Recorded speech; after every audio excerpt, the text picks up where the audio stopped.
for us about the debate. But right now we are looking in live here in Indianapolis at our downtown city county government building here. And we are waiting. We just saw some hustle and bustle, some people actually kind of jogging to get stationed here ahead of Vice President Mike Pence and Second Lady Karen Pence casting their early votes today. So we're going to keep watching. We have Richard Essex down there inside the city county building. Of course, our photojournalist there behind the camera.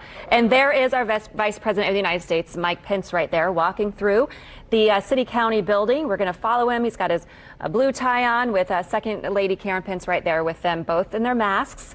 You can see everybody inside is wearing their masks this morning. This, of course, has been a postponed trip from their October 9th trip that had been scheduled and canceled. Right. And after they had done that, they both requested absentee ballots, which they are going to have to bring with them today. It looks like that might be what they're holding in their hand. And then they will have to fill out a form just like any other voter in order to cast their vote in person today. Now, they did block off Delaware about 20 minutes ago for them to arrive. They were expected at 8 o'clock, so security's kind of been in place and getting everything set for them this morning. So it is now 8:15. Of course, you're getting that live look from Richard and Alex right now from the inside, and a lot of people have been lined up this morning for maybe the arrival of this, maybe to early vote. Early voting numbers are very high. Actually, a note about this. So there was a lot of questions with how could Mike and Karen Pence vote here in Indianapolis. Well, technically his home address is the governor's mansion because they lived there until he took office in December of 2016. And here's the moment.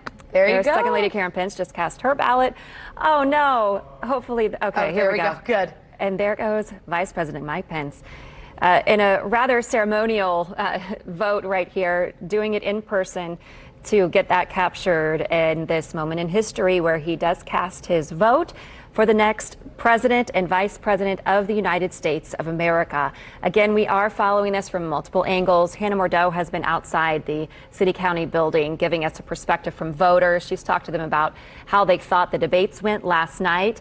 And of course, last night was particularly important for those undecided voters. So we will soon be finding out with the election so quickly approaching who will come out ahead. But of course, Vice President Mike Pence fighting for a very specific candidate. You can bet on that. But yeah, so this has been interesting to see, you know, a governor of Indiana being put in such a high place in our government and nationally there as Vice President of the United States and coming back here to our state capitol to cast that vote. Yeah, I think regardless of who you're voting for this election, this is a really cool thing to see. For the first time, actually, it was during a Mike Pence visit, I got to see Secret Service kind of do their thing for the first time. And it really is cool. And I think regardless, like I said, of who you're voting for this election, to see something like this happen to someone in such a high office in our country and see how that works outside of the TV screen is definitely something cool and something memorable for everyone out there exercising